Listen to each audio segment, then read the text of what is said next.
Yes.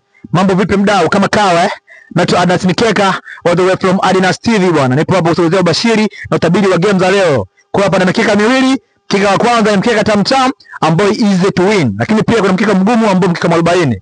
Lakini pia kimsingi kwenye mkeka tamtam na mechi 6 Kwa hiyo naanza kama ifuatavyo.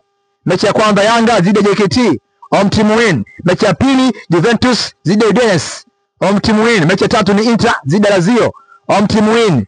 Mechi ya 4 ni Ajax dhidi ya FC Twente, home team win. Mechi ya 5 ni Sparta dhidi ya PSV, away team win. Mechi ya 6 na ya mwisho Galatasaray dhidi ya Kayserispor, home team win. Lakini pia moja kwa moja tena kwenye mkeka mgumu 40. Mechi ya kwanza ni West Ham dhidi ya Nottingham, away team win. Mechi ya pili ni Arsenal dhidi ya Newcastle, home team win. Mechi ya tatu ni Atletico dhidi ya Real Betis, home team win. Mechi ya 4 ni Roma dhidi ya AC Milan, away team win or draw. Mechi ya 5 ni Fiorentina dhidi ya Bologna, away team win or draw.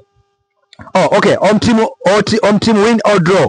Hapo nilikosea kidogo. Mechi ya 6 ni Barcelona dhidi ya Villarreal, away team win or draw. Naitwa Adas Mikeka all the way from Adinas TV. Pita pale Instagram tufollow pale Adas TV, lakini pita pale TikTok utufollow Adas TV, lakini pita pale YouTube subscribe na kushare Adas TV. Bye bye. Kesho pia ni siku. I love you guys. I wish you good man. With the name of Nasi. Ha.